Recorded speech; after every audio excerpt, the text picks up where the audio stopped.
A confirmação veio do Ministério Público Estadual. No caso da chacina no município de Milagres, que deixou 14 mortos, 20 pessoas foram denunciadas. Dentre elas, 19 militares e um civil. Parte deles por crimes de homicídio qualificado e parte deles por crime de fraude processual. A denúncia aponta a participação dos PMs nas mortes dos integrantes do bando responsável pela tentativa de assalto. Um aparelho de DVR de uma câmera de segurança instalada próximo às agências bancárias foi formatado 2 vezes pelos policiais na manhã do dia 7 de dezembro de 2018. Um aparelho de DVR foi formatado por 2 vezes. Foi possível identificar esses policiais e se imputou a eles esse crime também de fraude processual. A nossa sorte, vamos dizer assim, é que a perícia conseguiu recuperar essas imagens, embora tenha identificado que se tentou apagar essas imagens, mas eles conseguiram, como eu disse, recuperar, o que, sem dúvida nenhuma, auxiliou bastante, ajudou bastante na elucidação desse crime. A investigação conduzida pela Polícia Civil também apurou que as lesões que causaram a morte de 5 reféns foram provocadas por disparos de fuzil efetuados por policiais militares. E nesse caso vem a primeira polêmica do inquérito policial. Quem matou Francisca Edneide da Cruz Santos, de 49 anos, a 6ª refém morta na tragédia de Milagres? Edneide era a refém que foi transportada no veículo Celta naquela ocasião. Os disparos que resultaram na morte da Edneide partiram de armas de policiais.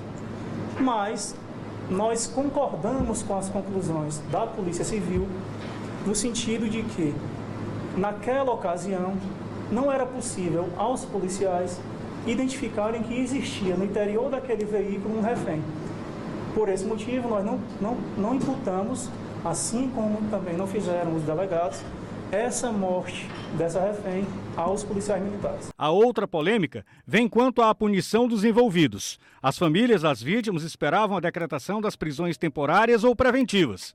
O Ministério Público entendeu a situação de outra maneira. A princípio, nós avaliamos bem essa questão das prisões, né? De fato, a Polícia Civil concluiu as investigações e representou pela prisão. Só que nós fizemos uma avaliação conjunta, comissão de promotores, e de fato não havia elementos de malferimento da ordem pública, ou mesmo de riscos à instrução processual. Não foi apurado que testemunhas tivessem sido coagidas ou coisa do tipo. Então, a princípio, todos responderão o processo em liberdade.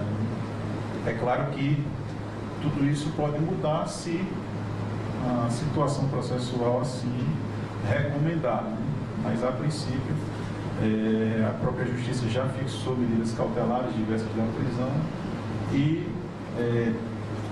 num panorama a longo prazo, a médio e curto, a princípio não temos motivação para solicitar a prisão dos envolvidos, desde que essa situação não seja alterada, não haja fatos novos que assim recomendem uma medida mais drástica. Os promotores do Ministério Público Estadual também esclareceram qual foi a participação do vice-prefeito de Milagres, o médico Abraão Sampaio, no crime. Ele foi o único civil denunciado no inquérito. As investigações demonstraram que, tão logo cessada a operação policial que enfrentou aqueles bandidos que tentaram o assalto contra as agências do Banco do Brasil e Bradesco de Milagres, a pedido de alguns policiais militares, ele recolheu corpos de reféns e colocou em sua caminhonete em circunstâncias em que se claramente não existia ali vida a ser socorrida. Nós entendemos que essa situação atrapalhou as investigações na medida em que dificultou a perícia técnica que seria realizada horas depois.